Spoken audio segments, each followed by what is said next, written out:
तो hello all, my name is Sahil and आज से इस न्यू सीरीज़ में हम लोग देखेंगे डेटा साइंस के इंटरव्यू क्वेश्चंस। तो 30 डे का चैलेंज है। और हम लोग इसमें डेली एटलीस्ट 5 क्वेश्चंस करेंगे एंड विथ प्रैक्टिकल के साथ।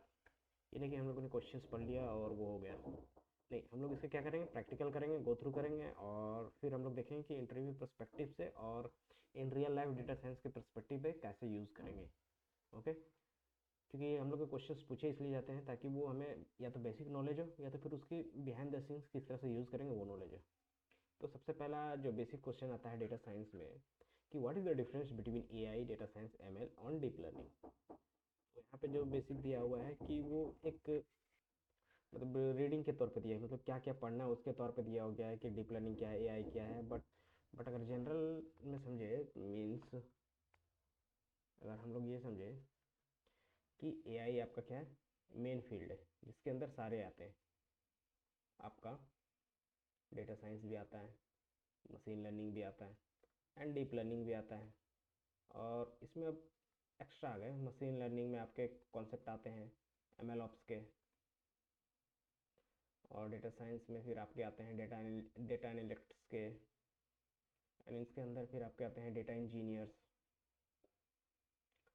देन फिर इसी के अंदर आपके आते हैं machine learning engineers and NLP engineers. फिर आपके डीप लर्निंग आते हैं। डीप लर्निंग और मशीन लर्निंग के कॉम्बिनेशन से आपका एक और फील्ड बनता है जिसको बोलते हैं एनएलपी, जो टेक्स्ट बेस जितने भी वर्क्स होते हैं ना, जितने भी मॉडल्स होते हैं वो एनएलपी में आते हैं। और एक होता है कंप्यूटर विजन, मतलब सीवी। तो कंप्यूटर विजन एक्सपर्ट जो इमेज पे और वीडियो पे काम करते हैं ना, डेटा पे, उनको सीवी पे ज़्यादा एक्सपर्टीज़ होती है। तो ये डीप लर्निंग और मशीन लर्निंग के मॉडल्स का यूज़ करके वो करते हैं। और मशीन लर्निंग क्या है, मशीन लर्निंग बेसिकली आप इसमें क्या पढ़ते हो ना कि इसमें आप फीचर एक्सट्रैक्शन खुद से करते हैं। बट डीप लर्निंग में क्या होता है ना कि हम लोग कुछ न्यूरल नेटवर्क्स बनाते हैं और वो हमारे लिए फीचर एक्सट्रैक्शन करते हैं।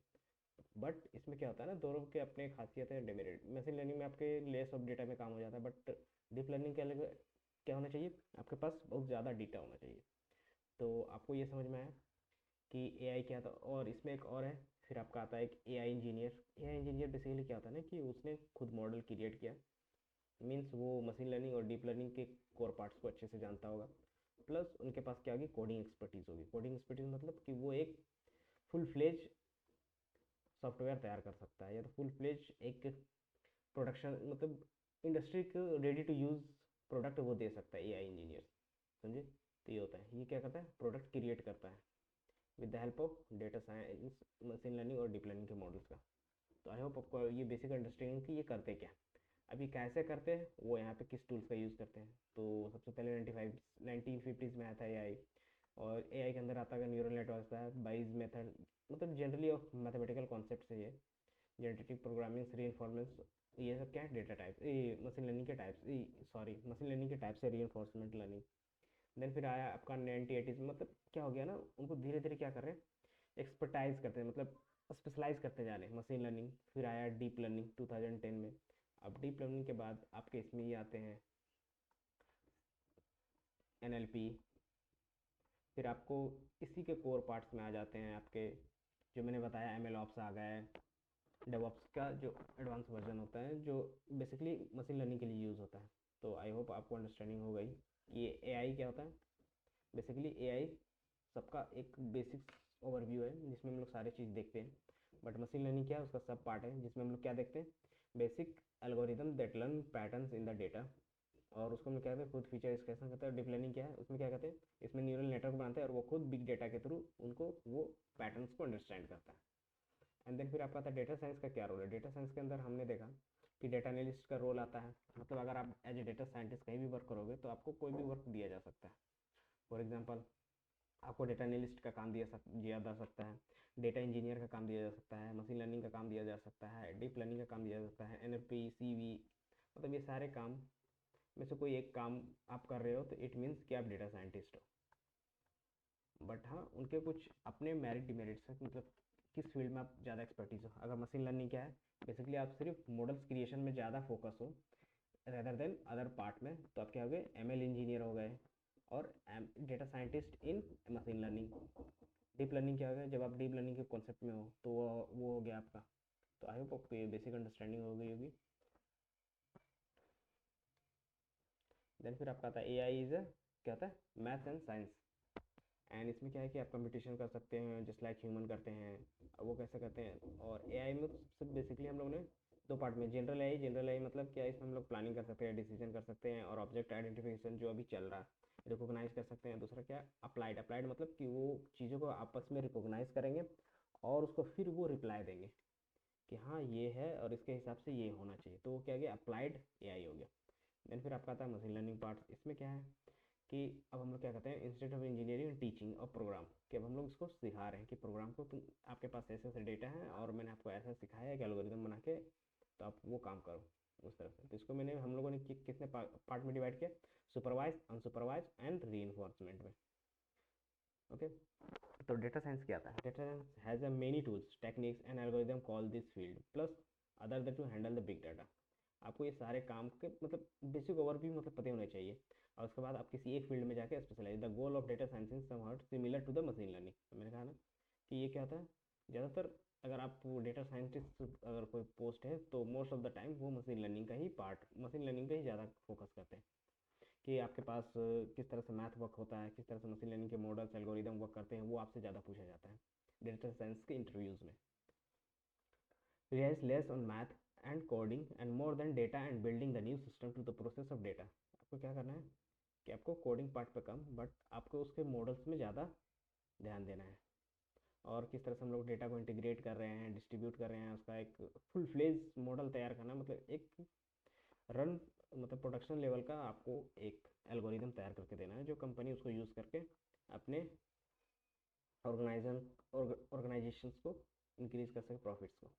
डीप लर्निंग क्या होता है, जो मशीन लर्निंग के अंदर इंप्लीमेंट होता है, provide the desire output from the input, but कब, जब हमारे पास मेसिव अमाउंट ऑफ डेटा हो। जैसे फॉर एग्जांपल हम लोग देखा image determine the it represent the human eyes, कहाँ पे ह्यूमन आइज है, तो हम लोग किसका यूज़ करते हैं, सिंपली ओपन सीवी का जो बेसिक्स मॉड्यूल लाइब्रेरी है पाइथन में। सो ये हो गया normal. And then what is the difference between supervise learning, unsupervise learning and reinforcement. तो मैंने बताया मशीन लर्निंग क्या आता है, साइंटिफिक स्टडी ऑफ एल्गोरिदम, मतलब आपको एल्गोरिदम्स के बारे में जानना होता है, कुछ स्टैटिस्टिकल मॉडल्स के बारे में जानना होता है, जैसे आपके हो गया ग्रेडियंट डिस्टेंस हो गए, लीनियर रिग्रेशन हो गया और लॉजिस्टिक रिग्रेशन हो गए, ये मॉडल्स के बारे में जानता है। और ये क्या करते हैं ना कि आप इनको एक डेटा देते हैं और उस डेटा से क्या करते हैं, वो कुछ पैटर्न फाइंड करते हैं with the help of mathematicals और with the help of these algorithm, and then क्या करते हैं, वो रिलेशन फाइंड करने के बाद वो आपको प्रिडिक्शन करते हैं कोई भी टाइप को। तो ये होता है मशीन लर्निंग। मशीन लर्निंग में भी हम लोगों ने तीन टाइप्स के, supervise, unsupervise and reinforcement. Supervise में क्या होता है ना कि इसमें क्या होता है कि डेटा लेबल्ड होते हैं। लेवल मतलब क्या है कि आपके पास उसका इनपुट भी है और आउटपुट है, तो आप जैसे ही डेटा को ट्रेन करते हैं ना तो उसका इनपुट देते हो और आउटपुट दोनों देते हो, तो क्या होता है उसके हिसाब से वो मैटर फाइंड करता है कि इस आउटपुट को फाइंड करने के लिए इस डेटा को किस तरह से हम लोग मैनिपुलेट करें या फिर किस तरह से ऊपर इसके बीच का रिलेशन फाइंड करें कि जो हमारा एक्यूरेसी है वो बेटर हो। तो इसमें क्या होता है आपके पास आउटपुट भी होता है तो उसको हम लोग ट्रेन करते हैं, तो क्या होता है एक्यूरेसी जितनी अच्छी होती है उतनी अच्छा वो मॉडल परफॉर्मेंस करता है। देन अनसुपरवाइज में कहता है कि उसके पास लेबल नहीं होता। लेबल मतलब आपके पास डेटा तो है बट उसका आउटपुट लेबल नहीं, और मतलब कि उससे क्या निकालना है वो आपको नहीं पता। तो इसमें हम लोग जनरली क्या करते हैं, ग्रुपिंग और क्लस्टरिंग का काम करते हैं। जैसे एक हो गया के मीन क्लस्टर हो गया, हायरार्किकल क्लस्टरिंग हो गया और डीबी स्कैन हो गया, ये सारी चीज़ इनके क्या है बेसिक एल्गोरिदम है जो अनसुपरवाइज लर्निंग में यूज़ होते हैं। री में क्या हो गया ना कि बेसिकली हम लोग क्या करते हैं इसको, जैसे इसका एग्जांपल एक बच्चा हो गया। बच्चा क्या करता है, एक इन्वायरमेंट में है, जब बर्थ होता है तो एक इन्वायरमेंट में है, उसके बाद क्या होता है ना वो बच्चा क्या करता है हर चीज़ देख के सीखता है, या तो देख के सीखेगा तो उसमें क्या होगा, उसको अच्छे से वो एक्सपेरिमेंट करेगा, तो या तो उसमें से रॉन्ग भी हो सकता है मतलब सही भी हो सकता है। जैसे उसने आग देखा, फायर देखा, तो क्या होगा वो या तो उसको टच करेगा या तो फिर आप उसको बताओगे तो वो देखेगा कि हाँ वो उससे कुछ क्या हो रहा है, लॉस हो रहा है, पेनल्टी लग रही है, तो उसको नहीं छुएगा। अगर वो छूता है तो क्या होता है पेनल्टी लगती है, मीन्स उन्हें क्या होता है जलन होता है और वो उनको उनको पेन होने लगता है, तो वो क्या करते हैं दोबारा उस इन्वायरमेंट उस चीज़ को हाथ से या फिर किसी चीज़ से छूते नहीं है और वो उनसे दूर रहते हैं। तो इससे क्या हो गया कि वो उसके पास एक पैटर्न बनते गया कि हाँ ये चीज़ करना है ये चीज़ नहीं करना। तो इसमें क्या होता है, ये होता है आपका री लर्निंग। तो बेसिकली यही हम लोग सेल्फ ड्राइविंग कार में यूज़ करते हैं और रोबोटिक्स में ज़्यादातर यूज़ करते हैं। समझे, इसमें एनवायरनमेंट होता है, एजेंट्स होते हैं, वो बेसिक टर्मिनोलॉजी है, वो हम लोग बाद में देखेंगे। देन सुपरवाइज में होता है कि देखिए आप सुपरवाइज अनसुपरवाइज री कोई भी हो, हम लोग सिंपली सुपरवाइज अनसुपरवाइज में देखते हैं कि रिग्रेशन और क्लस्टरिंग। रिग्रेशन में क्या होता है कि फॉर एग्जांपल रिग्रेशन का मतलब हो गया कि आपके पास कंटिन्यूस वैल्यूज़ है आउटपुट में। आउटपुट मतलब जैसे आपके पास कुछ डेटा है, उसमें क्या हो गया ना कि आपके पास 1 2 3, जैसे आपके पास एक सैलरी की डेटा है जिसमें क्या है कि आपका नंबर ऑफ एक्सपीरियंस है, ये हो गया, और उसके हिसाब से सैलरी है 45K, 30K, 60K, 70K, ये क्या हो गया, उसके हिसाब से वहाँ पे डेटा है उनका। ओके, तो ये जो डेटा है तो वो क्या हो गया, कुछ न्यूमेरिकल वैल्यूज़ हैं, और ये क्या है कि हमेशा कंटिन्यूस है। कंटिन्यूस या तो ऊपर नीचे जो भी बढ़ रहे हैं वो बट कंटिन्यूस है। तो ये अब हो गया रिग्रेशन प्रॉब्लम। ये क्या हो गया हमारा, मुझे ये प्रिडिक्ट करना है salary with the help of experience. Okay, तो ये हो गया हमारा रिग्रेशन प्रॉब्लम। अब इसका क्लासिफिकेशन जस्ट इसका उसका उसका उल्टा कर सकते हैं। जैसे 1 2 3 4 नंबर ऑफ एक्सपीरियंस ये हो गया, तो ये क्या हो गया हमारा, एक क्लास बन गया कि क्लास, अगर 1 साल की एक्सपीरियंस, अगर मेरी सैलरी 45 है तो उसके लिए कितने साल की एक्सपीरियंस होनी चाहिए, तो वो 1 साल दिखाए। 50 है तो कितने साल की एक्सपीरियंस होनी चाहिए, 2। 60 है तो हमारे पास कितनी होनी चाहिए, 3 साल की। 70 है तो हमारे पास कितने साल की एक्सपीरियंस होनी चाहिए, 4 ईयर्स की। ठीक है, क्लासिफिकेशन हो गया। या फिर नॉर्मल, जैसे आपके आपके पास इमेज होता है जो बेसिकली डीप लर्निंग में होता है, कैट वर्सेस डॉग। ये क्या है, बेसिक्स डॉग हो गया। तो इसमें क्या होता है, एक कैट होता है एक डॉग होता है, तो इसमें हमें क्या लेवल करना होता है 1 और 2। ये तो क्या हो गया, ये क्लासिफिकेशन में क्लास में उसको डिवाइड करना, वो हो गया क्लासिफिकेशन प्रॉब्लम। और ये जनरली आउटपुट में होना चाहिए, आउटपुट में। ओके, तो आई होप आपको रिग्रेशन क्लासिफिकेशन में चले। तो ये क्या होता है आपका रिग्रेशन प्रॉब्लम, आपका सुपरवाइज में भी हो सकता है, अनसुपरवाइज में भी हो सकता है क्लासिफिकेशन प्रॉब्लम। और जनरली अनसुपरवाइज में क्या करते हैं ना, हम लोग ग्रुपिंग बनाते हैं, तो ग्रुपिंग में क्या होता है, क्लासिफिकेशन का ही वर्क होता है जनरली, अगर ओवरव्यू देखें तो। बट उसमें उसका एक अलग तरीका होता है। देन फिर हम लोग आगे चलते हैं अनसुपरवाइज में। जैसे मैंने बताया, अनसुपरवाइज में क्या आता है कि हम लोग कॉन्स्टेंट फाइंड करते हैं अनलेबल डेटा का। So they have algorithm to make the sense and extracting features को occurrence and underlying the patterns on the its on. मतलब वो खुद ब खुद एक पैटर्न फाइंड करता है कि कौन सा डेटा किस ग्रुप में जाना चाहिए या फिर रहना चाहिए। तो वो क्या था, उसमें पहला मेथड होता है आपका क्लस्टरिंग, एंड सेकंड होता है एनोमली डिटेक्शन। एनोमली डिटेक्शन मतलब कि आपके पास डेटा है बहुत सारे और एक डेटा यहाँ पे है, तो इसका हम लोग बेसिकली दो चीज़ में यूज़ कर सकते हैं। एनोमली डिटेक्शन का हम लोग फीचर्स एक्सट्रैक्शन में भी यूज़ कर सकते हैं, और most of the time industry में भी यूज़ होता है। जैसे कोई एक डिजीज़ का है तो most of the common people क्या आगे हेल्दी होंगे, और उसमें से जिसको डिजीज होगी वो नंबर ऑफ रेयर्स होंगे। मतलब 100 है तो उसमें एक है, दो है, तो वो कहेंगे एक एनोमली की तरह से ट्रीट करेंगे उनको। तो वो एनोमली क्या होगी उस टाइम इंपॉर्टेंट होगी, तो वो डिटेक्शन करने के लिए हम लोग इसका यूज़ करते हैं।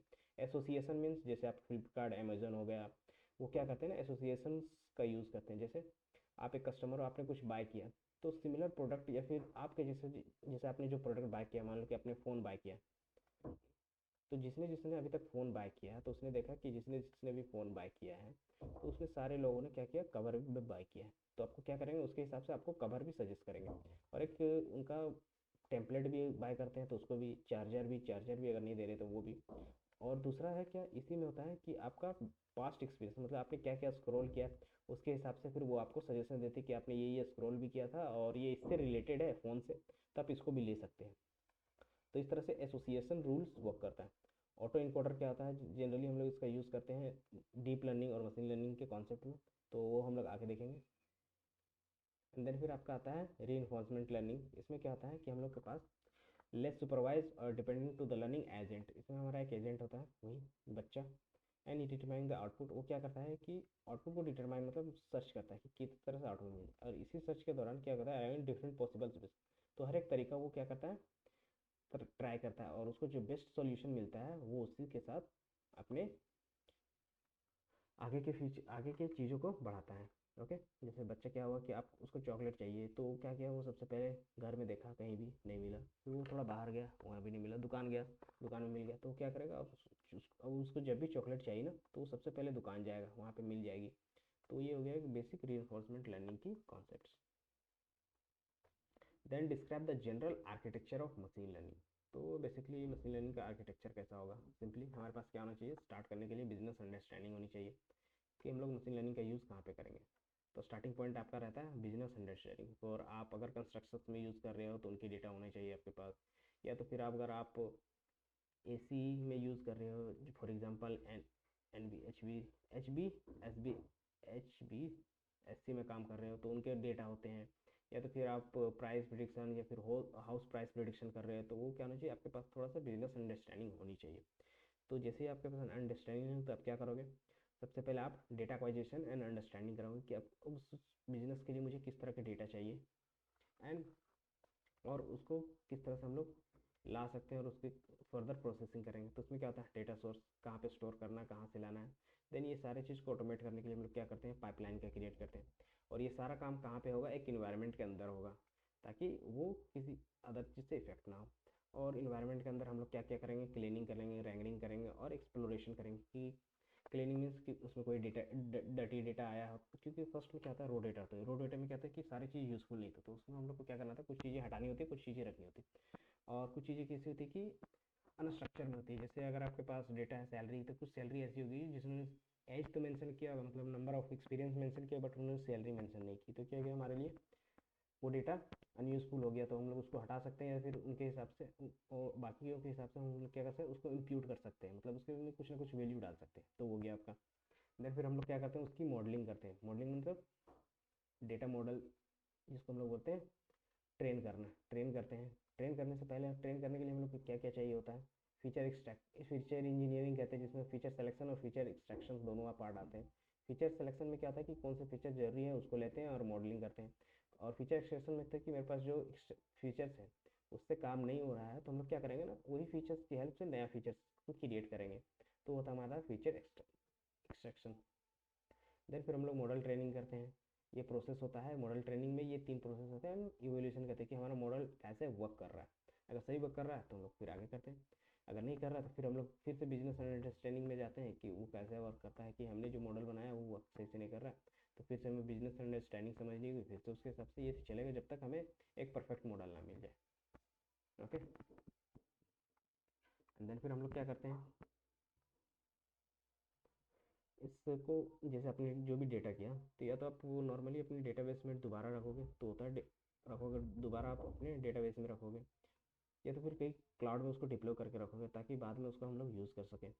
एंड जैसे आपका मशीन लर्निंग अच्छा से मॉडल क्रिएट हो जाता है, फिर सब उसको भी क्या करोगे, प्रोडक्शन लेवल में डिप्लॉय करोगे। डिप्लॉय करोगे उसका क्या होगा, उसको कस्टमर क्या करेगा, अब यूज़ कर पाएगा। तो ये आपका क्या हो गया, इन टाइम हो गया, अभी कस्टमर यूज़ कर पा रहा है। देन हम लोग उसमें जब डिप्लॉय करते हैं तो उस टाइम फिर हम लोग देखते हैं कि उसकी स्कोरिंग क्या है, परफॉर्मेंस क्या है, और वो कैसा वर्क कर रहा है, कि यूज़र आ रहे हैं तो कैसा उनका परफॉर्मेंस है। सो आई होप आपको ये 3 क्वेश्चंस के आंसर सही से मिल गए होंगे। देन फिर हम लोग अगर नेक्स्ट में मूव करें, देन फिर नेक्स्ट क्वेश्चन आपका आएगा बिजनेस अंडरस्टैंडिंग। मैंने बता दिया कि उसमें आपको बिजनेस होनी चाहिए। मॉडलिंग में हम लोग क्या करते हैं, फीचर एक्सट्रैक्शन करते हैं। फीचर एक्सट्रैक्शन के लिए क्या क्या यूज़ होगा वो होता है, जैसे क्वेश्चंस पूछे जाएंगे, how can we choose a feature, how can we do a feature engineering. तो सिंपली हम लोग क्या करते हैं ना, डेटा को स्केल करते हैं। स्केलिंग मीन्स नॉर्मलाइजेशन स्टैंडर्डाइजेशन करेंगे। तो फिर इसमें क्वेश्चन आएंगे कि नॉर्मलाइजेशन स्टैंडर्डाइजेशन कैसे करेंगे, वो हम लोग आगे देखेंगे। देन फिर आपका आता है फीचर सेलेक्शन कैसे होता है, तो उसमें कुछ कौन से फीचर्स रखने चाहिए, नहीं रखने चाहिए, वो कैसे पता चलेगा। तो पहला था डोमेन एक्सपर्टीज से पूछ लो। दूसरा कहते हैं कुछ मैथमेटिकल चीज़ों को यूज़ करेंगे, उससे हम लोग को क्या मिलते हैं, स्कोर्स मिलते हैं। जैसे फॉर एग्जांपल हम लोग कोरिलेशंस का यूज़ करते हैं। Then not all features are important, तो उसका क्या करते हैं, एलिमिनेशन करते हैं, कोरिलेशन फाइंड करते हैं, पीसीए प्रिंसिपल कंपोनेंट एनालिसिस करते हैं। और फिर क्या करते हैं, डोमेन नॉलेज का भी उसको भी यूज़ करते हैं। ट्रेनिंग में क्या करते हैं कि हम लोग उसके ट्रायल एंड एरर को क्या करते हैं, कम करते हैं। By the experience we select the algorithm and train the model. Model evolution में क्या करेंगे, उसके एक्यूरेसी को देखेंगे मॉडल्स को with the help of confusion matrix. Confusion matrix किसके लिए यूज़ होता है, सिंपली हम लोग यूज़ करते हैं क्लासिफिकेशन प्रॉब्लम। और रिग्रेशन के लिए क्या यूज़ करेंगे, फिर रिग्रेशन के लिए हम लोग R2 स्क्वायर करते हैं, और R2 स्कोर और एडजस्टेड R2 स्क्वायर स्कोर का यूज़ करते हैं। क्रॉस वैलिडेशन क्या होता है कि हमारे एक्यूरेसी मॉडल्स को क्या करता है, इंप्रूव करता है। ओके, वो हम लोग देखेंगे किस तरह से करता है। ओके, देन फिर आपका आता है कि मॉडल इवोल्यूशन हो गया। फिर आप क्या कहते हैं, डिप्लॉय करते हैं। कैसे करोगे आप डिप्लॉय, सिंपली क्लाउड में करोगे, या तो फिर आप किसी भी पीसी में करोगे। पीसी रास्पबेरी पाई मतलब एक नॉर्मल छोटी सी पीसी होती है, जिसका यूज़ हम लोग डिप्लॉयमेंट के लिए, जैसे आप कोई आईटी सिस्टम बना रहे हैं तो उस टाइम रास्पबेरी पाई यूज़ किया जाता है most of the time. And once we जब डिप्लॉय करते हैं तो हम लोग क्या देखते हैं कि उसका मॉनिटर करते हैं। मॉनिटर कैसे करेंगे वो देखना होता है। तो इसके लिए हम लोग अगर मॉडलिंग के लिए इसका यूज़ करते हैं, एम एल ऑप्स का यूज़ करते हैं, जिसमें हम लोग एम एल फ्लो का most of the time use करते हैं कि उसमें परफॉर्मेंस सारी चीज़ दिख जाती है, और ये ओपन सोर्स है इसलिए। एंड स्नोफ्लैक का भी यूज़ कर सकते हैं कि वो कैसा काम कर रहा है। एंड देन फिर हम लोग आते हैं लीनियर रिग्रेशन। सो जब भी आप मशीन लर्निंग यूज़ करोगे या फिर जब भी, तो उसका सबसे पहला आएगा आपका लीनियर रिग्रेशन। क्या इससे लीनियर रिग्रेशन से पहले हम लोग को कुछ जाननी चाहिए? हाँ, इससे पहले आपको अगर मैथ्स की कॉन्सेप्ट जो 11th-12th में आपने पढ़ी होगी, अगर वो आपको क्लियर होगा ना, तो रिग्रेशन आपकी नॉर्मली क्लियर हो जाएगी। तो अगर आप ये सारी चीज़ देख रहे हो, बोलेंगे सर मुझे ये चीज़ नहीं समझ में आ रही है, तो सिंपली आप क्या कर सकते हैं ना, बेसिकली आप जाओगे नॉर्मल मैथमेटिक्स वो देखोगे और कुछ नहीं। ओके, तो हम लोग क्वेश्चन नंबर 4 में आ गए ना, तो आज 5 क्वेश्चंस करेंगे। तो लीनियर रिग्रेशंस क्या होते हैं? तो सिंपली इसमें क्या होता है ना, नॉर्मल आप जब एक लाइन पढ़ोगे y equal to m x plus c. Okay, इसमें क्या होता है कि ये एक लाइन का, सिंपल लाइन का इक्वेशन बोल सकते हैं, या फिर किसी भी स्लोप का इक्वेशन बोल सकते हैं, जो हम लोग ने 9-10 में पढ़ा है। ओके, और इसका यूज़ हम लोग बेसिकली करते हैं लाइन की रेट के लिए। क्यों, कैसे कि हमारे पास एक एक्स है और हमारे पास उसका एक स्लोप है एम, और उसमें हम लोग एक वाई इंटरसेप्ट है। वाई इंटरसेप्ट मतलब कि वाई को कहाँ पे, वाई के किस पॉइंट पे ये सी हमारा, मीन्स वाई के किस पॉइंट पे हमारा एक्स जीरो होगा, जहाँ पे हमारा एक्स जीरो होगा वो हमारा सी होगा, उसी को बोलते हैं इंटरसेप्ट। ओके, तो लीनियर रिग्रेशन का ये बेसिक इक्वेशन हो गया, ये आपको पता होना चाहिए। और ये क्या करता है ना कि एक्स के बिहाफ पे वाई को प्रेडिक्ट करता है कि आपके पास कुछ एक्स है, जैसे एक्स मैंने मान लिया है कि मेरे पास एक्सपीरियंस है x 1 is my experience. Okay, and y क्या है हमारा, कि सैलरी है। और मैंने बताया कि ये लीनियर रिग्रेशन है, तो रिग्रेशन में क्या होगा, हमेशा आउटपुट हमारा क्या होना चाहिए, कंटिन्यूस होना चाहिए। तो ये बेसिक्स इंटरव्यू होते हैं, क्वेश्चंस होते हैं जो आपको पता होना चाहिए किस तरह से वर्क करते हैं। और ये बेसिकली आपसे पूछे भी जाएंगे, क्योंकि आप एक फ्रेशर्स हो तो भी पूछेंगे, और एक्सपीरियंस वाले के तो अलग ही लेवल रहते हैं ना, तो वो अलग चीज़ बात है। तो y equal m x plus c हो गए। तो इसमें क्या किया हम लोग ने, जैसे यहाँ पे एग्जांपल है आपका कि हमारे पास बहुत सारी सैलरीज है। ये मान लो जो भी ब्लू पॉइंट है ना, वो हमारी सैलरीज है, ए सॉरी, वो हमारी क्या एक्सपीरियंस है। ये 0 साल की, मतलब आप फ्रेशर्स हो तो आपकी सैलरी 2.5 लाख होगी। मान लो कि आपकी 2 साल की एक्सपीरियंस है तो आप 3.5 और के बीच की सैलरी है। अगर आपकी सैलरी 4 साल की एक्सपीरियंस है तो आपको इतनी है। अगर आपको 10 साल की एक्सपीरियंस है, फॉर एग्जांपल मैंने मान लिया कि 5.5 है। ओके, रियल लाइफ में तो ज़्यादा होती है, बट ये मैंने एग्ज्यूम कर लिया इस डेटा सेट के हिसाब से। ओके, तब क्या होगा ना कि ये डेटा पॉइंट्स होंगे, तो हमारा इसमें क्या हो गया, ये जितने भी डेटा है ना एक्स हो गए, एक्स आई हो गए, क्योंकि हमारे पास नंबर ऑफ डेटा बहुत ज़्यादा है, तो उसको हम लोग क्या करें, आई से डिनोट कर रहे हैं, तो हमारा एक्स आई हो गया। ओके, देन फिर हम लोग क्या करेंगे, उसके हिसाब से वाई प्रेडिक्ट करेंगे। तो बोलेगा सर हमारे पास तो एम नहीं है, एक्स तो है, एक्स आई तो है, प्लस सी है, सी भी नहीं है, तो सी हम लोग यहाँ से फाइंड कर लेंगे। वो कैसे करेंगे, वो हम लोग सबसे पहले एम और सी का वैल्यू क्या रखते हैं, रैंडम रखते हैं। रैंडम मतलब कि मुझे भी नहीं पता है ना कि कैसे उसको फाइंड करना है, तो हम लोग क्या करेंगे, सबसे पहले इनका वैल्यू को करते हैं रैंडमली, एक का 1 रख देते हैं, एक का 0 रख देते हैं। 0 रखें सी मतलब जहाँ पे y का वैल्यू 0 है, वहीं पे x का वैल्यू भी 0 है। अगर मैं यहाँ पे, अगर यहाँ पे दूँ ऐसे, अगर इसको बढ़ाता हूँ फॉर एग्जांपल, यहाँ पे मान लो कि 2 है, तो इसका मतलब हो गया कि हमारा y का वैल्यू 2 होगा जब हमारा x 0 है। ओके, तो ये हमारा एक वैल्यू निकल गया सी का। अब m का कैसे निकालेंगे, तो m का निकालने के लिए हम लोग को स्लोप फाइंड करना होगा। स्लोप का फॉर्मूला क्या आता है, डी वाई डी एक्स का यूज़ करते हैं। तो बोले सर यहाँ पे डी वाई डी एक्स का कैसे यूज़ करेंगे, तो अभी हम लोग यहाँ पे डी वाई नहीं, तो यहाँ पे होता है ना x2 माइनस x1। तो सिंपली हम लोग क्या करते हैं ना, ये आपका डेल्टा ऑफ जो x1 है, इसको हम लोग नॉर्मली डेल्टा ऑफ, क्या लिख सकते हैं इसको, delta of y with respect to x, मतलब x हमारा कितना चेंज होगा कि उसके हिसाब से हमारा y भी चेंज, मीन्स ये बेसिकली स्लोप ये है ना कि इसकी ये बताती है, जैसे ये है ना, ये कितनी यहाँ से इसकी झुकाव कितनी है, वो हमारा स्लोप हो गया। तो मैं एक ये हमारा क्या हो गया, पॉजिटिव स्लोप हो गया। पॉजिटिव मतलब ये धीरे धीरे ऊपर बढ़ रहा है। अब एक क्या होता है हमारा नेगेटिव स्लोप होता है, मतलब ये क्या होता है इस तरह से होता है, ये क्या होगा हमारा नेगेटिव स्लोप होगा। तो ये होता है हमारा स्लोप का। और ये स्लोप का वैल्यू कैसे फाइंड करते हैं, तो नॉर्मली हम लोग अगर मशीन लर्निंग में देखें तो इसको हम लोग बेसिकली डिफाइन करते हैं h of theta equal to of x, h of theta equal to theta 0 plus theta 1 x. तो ये बेसिकली यहाँ पे लिखने का तरीका है बट सेम है। थीटा क्या है हमारा सी है, थीटा वन क्या है हमारा एम है, और एक्स हमारा एक्स आई है जो नॉर्मल एक्स आई है, और एच थीटा क्या है हमारा वाई है। तो ये हमारा क्या हो गया, सेम चीज़ है बट यहाँ पे मशीन लर्निंग में रिप्रेजेंटेशन लीनियर रिग्रेशन का हम लोग ऐसे करते हैं, बाकी और कोई प्रॉब्लम नहीं है। अब ये थीटा 1 थीटा 0 कैसे हम लोग फाइंड करेंगे सर, तो इसके लिए हम लोग क्या यूज़ करते हैं ना, नॉर्मल क्या करते हैं, इसको मिनिमाइज़ करते हैं कॉस फंक्शन का यूज़ करके। अब कॉस फंक्शन को यूज़ करेंगे हम लोग, जैसे हो गया mean square errors, but sir mean square error में तो एक ही पॉइंट का मिलेगा, बट इसमें हम लोग कैसे फाइंड करेंगे मिनिमल को, तो उसके लिए हम लोग यूज़ करते हैं, क्या यूज़ करते हैं, ग्रेडियंट डिसेंट्स का।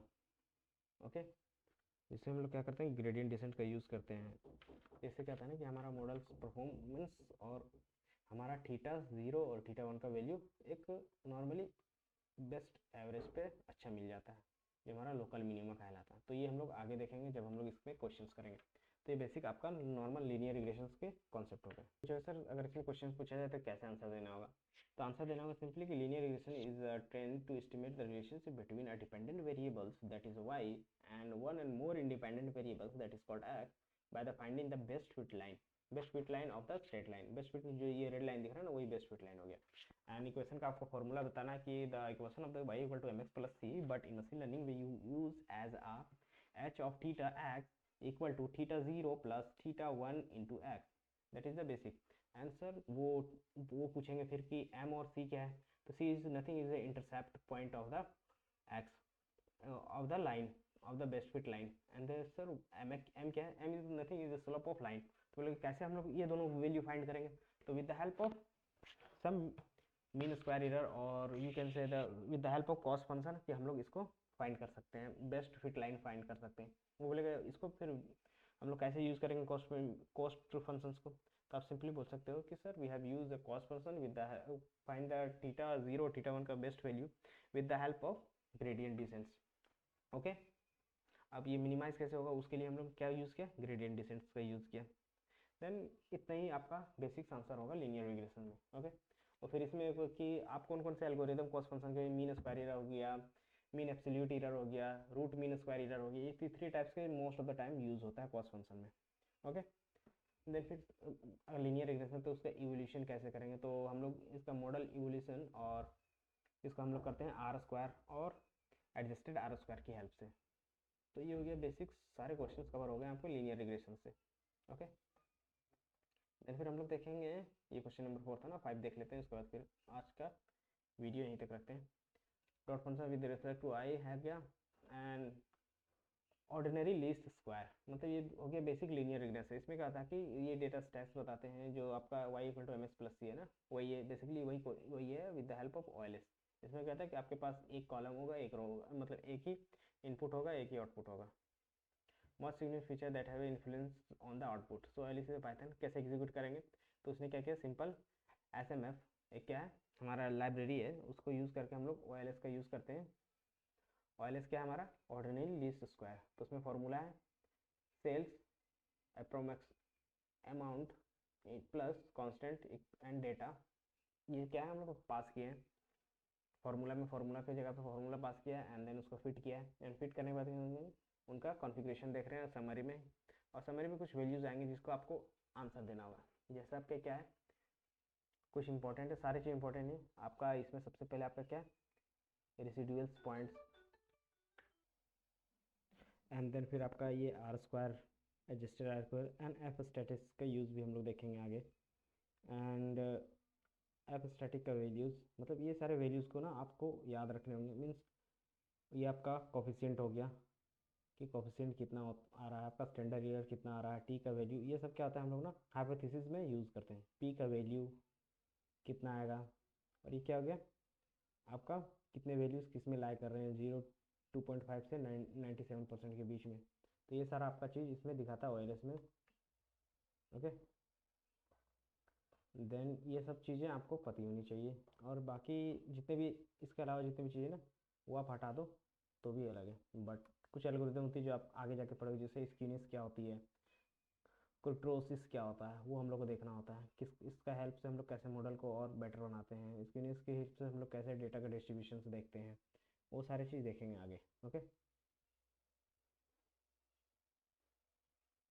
देन फिर हम लोग आते हैं next. The higher the T value the for the features the more significant the features is to output. So एक बेसिक अंडरस्टैंडिंग होती है इसमें कि आप देख रहे हो कि high the T value then it means क्या हो कि more significant the features in the output variables. So आप यहाँ पे देख रहे हो आपकी क्या है टी वैल्यू है, ये जितना ज़्यादा होगा तो वो उसके हिसाब से क्या होगा आउटपुट में सिग्निफिकेंट मतलब अच्छे रोल प्ले आएगा। एंड देन पी वैल्यू का रोल एक, जैसे आपका यहाँ पे पी वैल्यू है तो वो बताएगा आपका कि पी वैल्यू क्या बताता है कि rejecting the null hypothesis. Hypothesis हमने बताया था कि जब हम लोग टेस्टिंग करते हैं ना, हाइपोथेसिस टेस्टिंग क्यों करते हैं, ताकि हमें वो एक हाइपोथेटिकल मिल जाए कि हाँ आगे जाके मैं अगर इसमें रिसर्च करूँगा तो हाँ ये जो हमारी डेटा है वो सिग्निफिकेंट देगी और मुझे ये रिजल्ट आगे जाके सही होगा।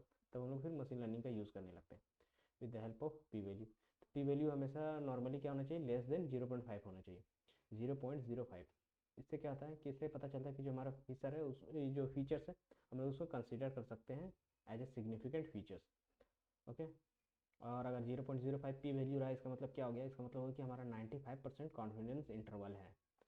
कि कॉन्फिडेंस इंटरवल मतलब क्या होता है वो हम लोग आगे देखेंगे। एक चीज़ है जो हम लोग कॉन्फिडेंस फाइंड करते हैं दो इंटरवल के बीच। जैसे हमारा कोई भी मॉडल आया उसने क्या किया, सारे मॉडल्स 3-4 मॉडल्स को जैसे बूस्टिंग हो गया ये सारे हो गए ना, तो उसमें क्या होता है कि हमारा मॉडल्स एवरेज करता है। एवरेज करने के बाद एक एवरेज करने के बाद वो क्या देता है कि हमें एक रेंज देता है कि 37 38 मतलब अलग अलग डिस्क्रीट वैल्यूज देंगे।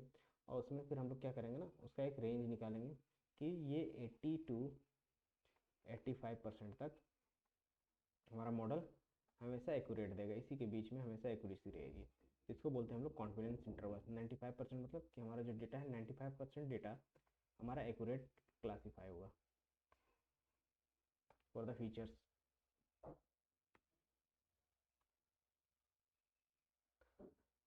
और आई होप आपको ये पांचों क्वेश्चन समझ में आएंगे। इससे रिलेटेड अगर कोई भी क्वेश्चन आता है तो आप मुझे पूछ सकते हैं। देन फिर मिलते हैं हम लोग नेक्स्ट वीडियो में और नेक्स्ट डेटा साइंस के इंटरव्यू क्वेश्चंस में, और उसमें देखेंगे L1 L2 और उनके basics concept. Okay, thank you.